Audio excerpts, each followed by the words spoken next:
Okay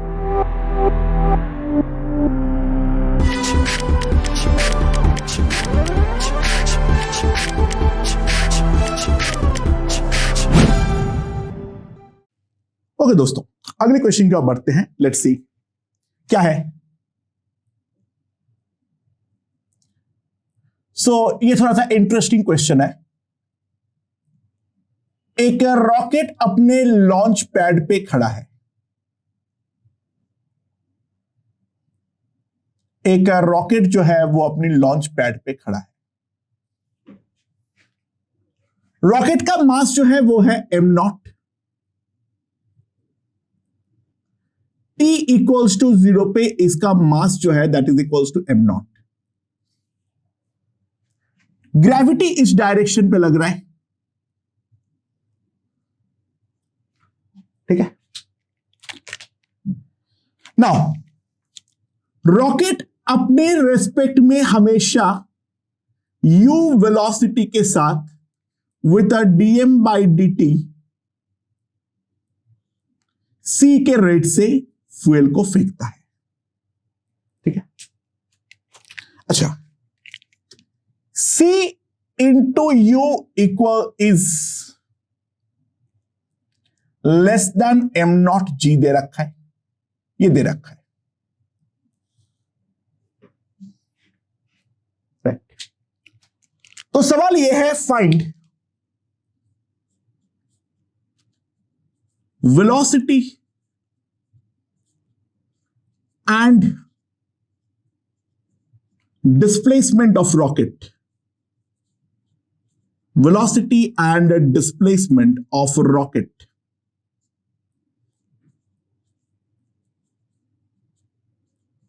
as a function of time t.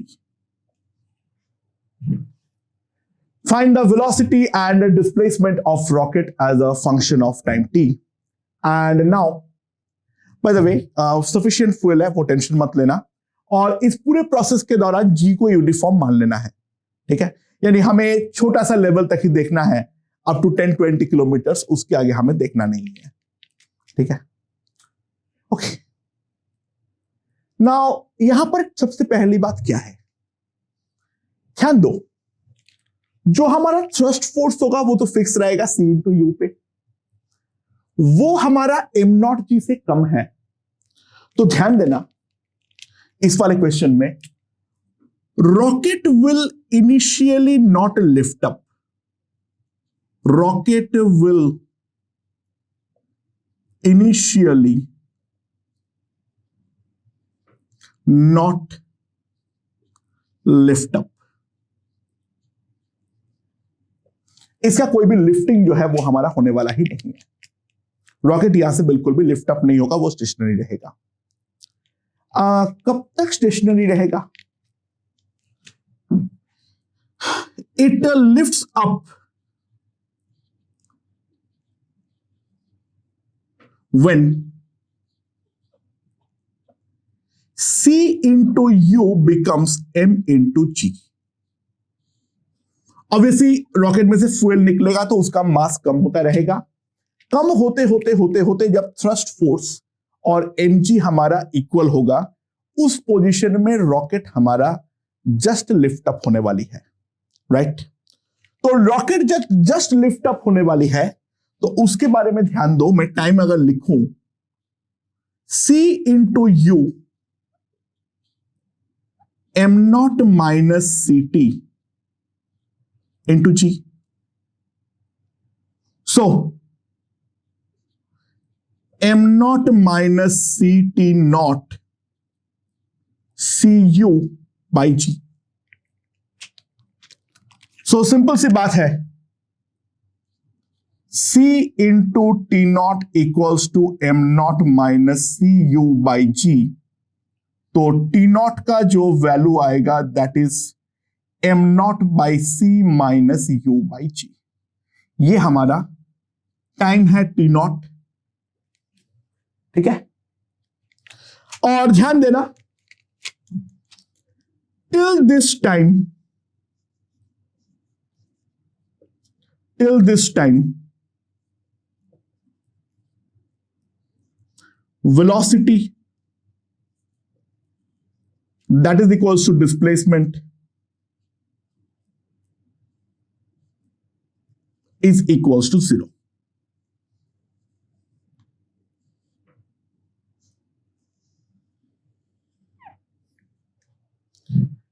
इस time तक हमारा वेलोसिटी और डिस्प्लेसमेंट जो है वो हमारा दोनों 0 हो जाएगा।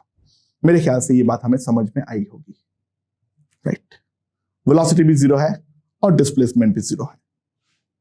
कोई दिक्कत?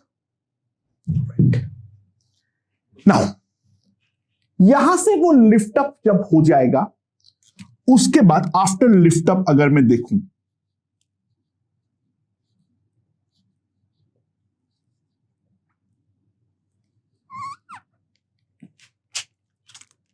यहां पर कोई भी जनरल टाइम टी पर इसका मास अगर m है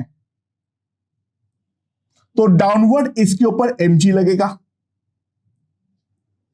और अपवर्ड इसके ऊपर जो थ्रस्ट फोर्स लगेगा वो तो फिक्स होगा cu। और जिस कारण पे ये एक्सीलरेट करेगा अपवर्ड ए से, जिस कारण पे ये अपवर्ड एक्सीलरेट करेगा ए से, तो मैं सिंपली लिख सकता हूं एक चीज, mass into acceleration equals to cu minus mg। तो एक्सीलरेशन a जिसको मैं लिख सकता हूं dv by dt, that is equals to c into u by m। m क्या होगा? m not minus C T minus G. तो dv मेरे पास क्या आ जाएगा? cu into D T by M not minus C T minus G D T. तो अब अगर हम लोग यहां से इंटीग्रेट करें, integral dv from 0 to v, that is cu integral dt, और ये इंटीग्रेट होगा m not minus C T का टी नॉट से टी तक। यहां पर गलती मत करना, इसका इंटीग्रेशन डेफिनेटली हमें कहां से कहां तक करना है? टी नॉट से टी तक, क्योंकि टी नॉट तक तो वो मूव भी नहीं किया है। Minus G integral D T from T not to T. So मेरे पास जो वेलोसिटी आ जाएगा v, that is equals to, इसका अगर मैं इंटीग्रेशन करता हूं तो c तो कट हो जाएगा, that will be simply u into ln m naught divided by m not minus C T naught by m not minus C T. ठीक है, माइनस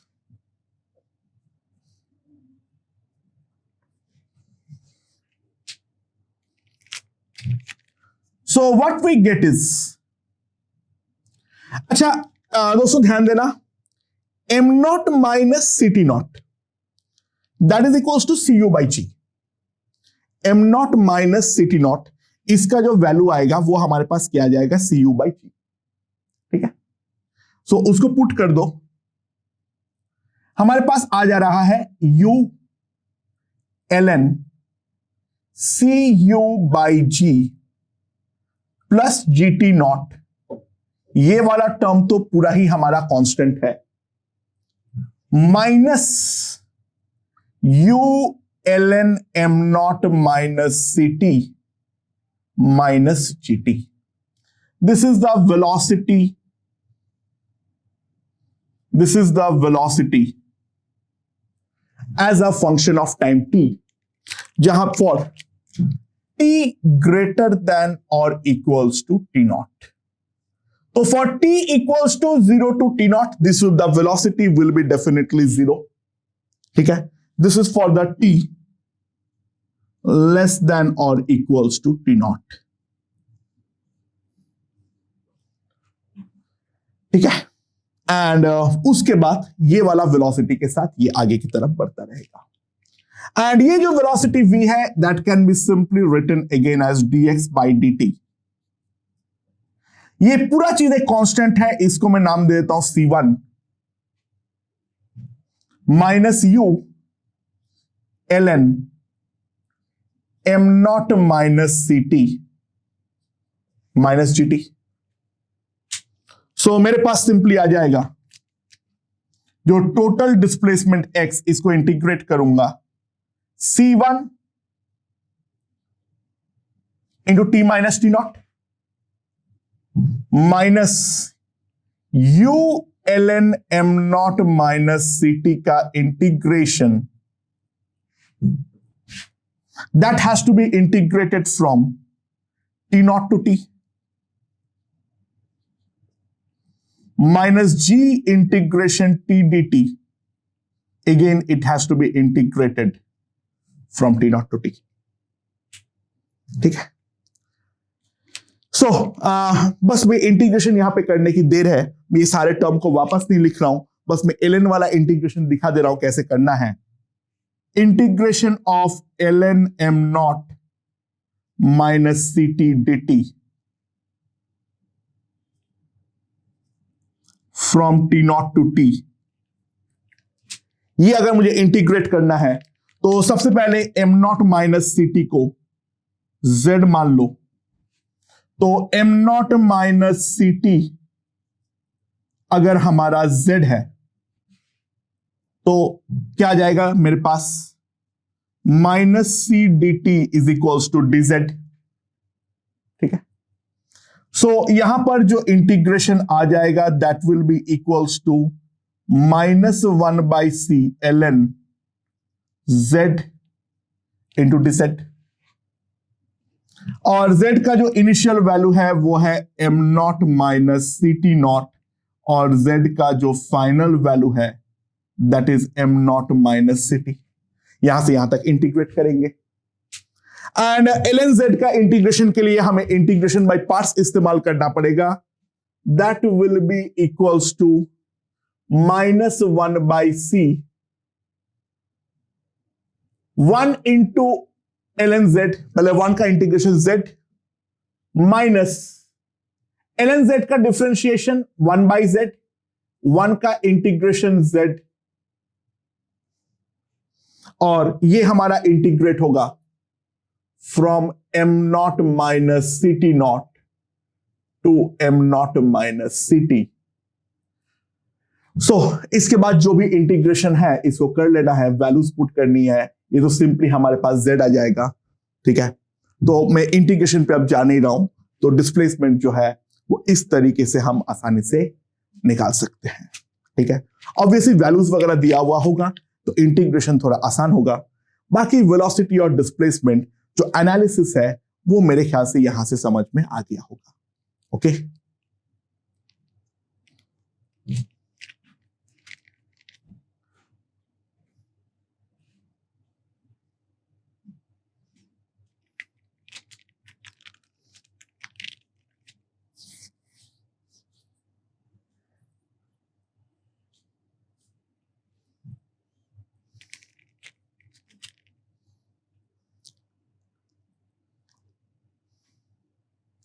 ओके दोस्तों, अगले क्वेश्चन की ओर बढ़ते हैं। लेट्स सी क्या बोला है।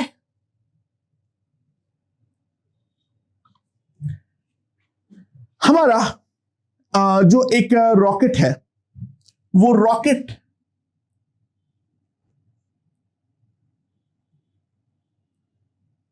एक यूनिफॉर्म ग्रेविटेशनल फील्ड में है, दैट इज इक्वल्स टू जी। कोई भी इंस्टेंट पर रॉकेट का मास है मान लो m, और उसका वेलोसिटी जो है दैट इज v। ठीक है, अच्छा पीछे से गैस इजेक्ट हो रहा है,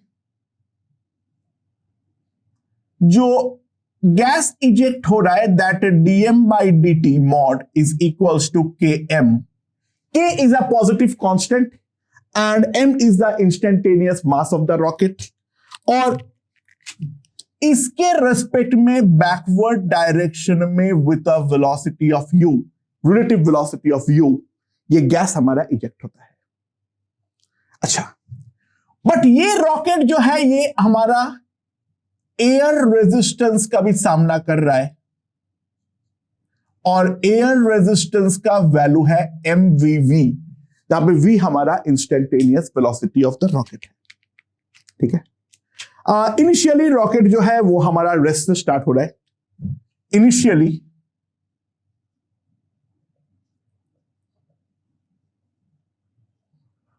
रॉकेट वॉज एट रेस्ट। ठीक है, एंड रॉकेट रेस्ट पे होने के बाद इनिशियल मास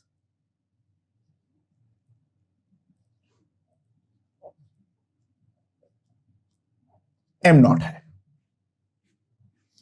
जो पोजीशन में था वो रॉकेट जो है वो लॉन्च कर चुका है। लॉन्चिंग का टेंशन मत लेना, ये वाला केस नहीं है, बस वो लॉन्च इंस्टेंटेनियसली हो जाएगा, ये मान लेना है। थ्रस्ट फोर्स सफिशिएंट होगा उसको ऊपर पार कर देने के लिए। This is the scenario. तो सवाल ये है, find velocity of rocket, find velocity of rocket as a function of time t। ठीक है, ओके। तो कोई भी जनरल टाइम पे फोर्स एनालिसिस करते हैं, क्या आएगा मेरे पास?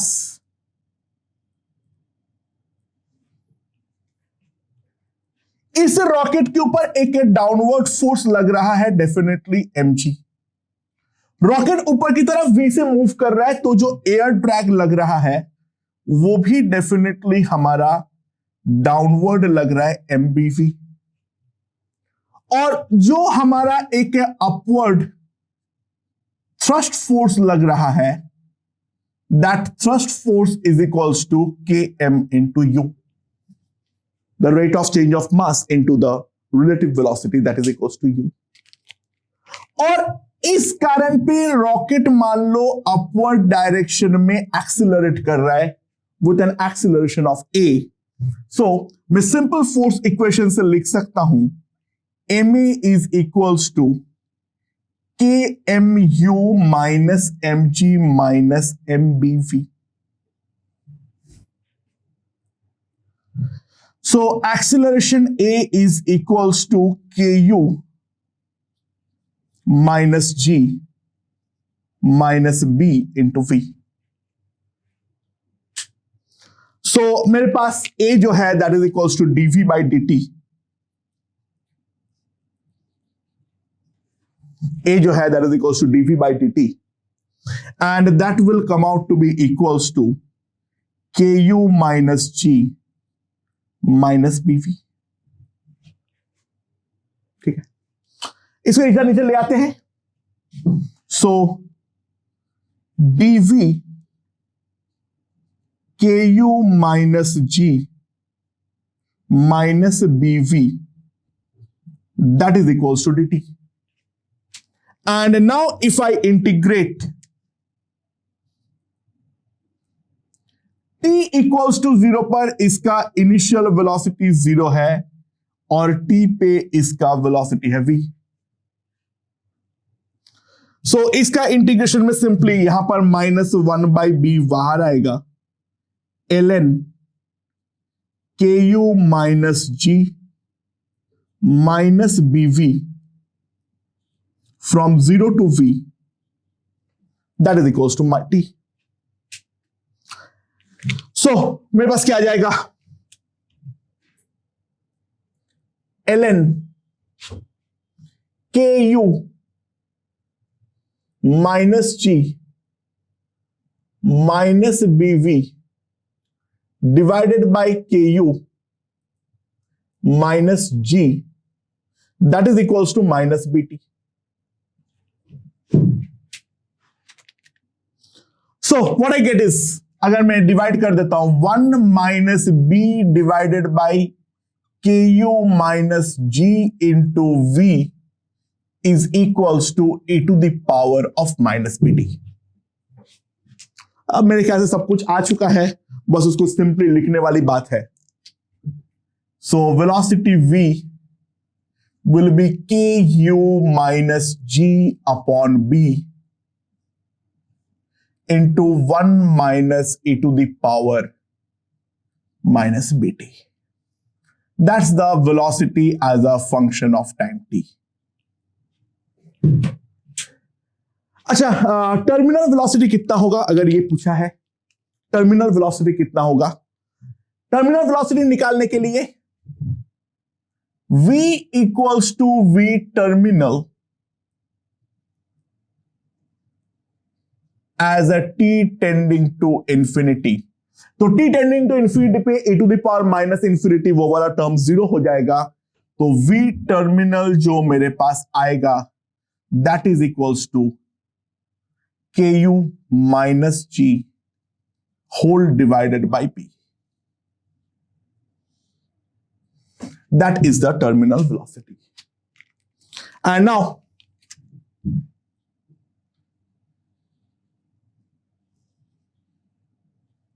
velocity as a function of time t अगर मैं लिखूं, what happens is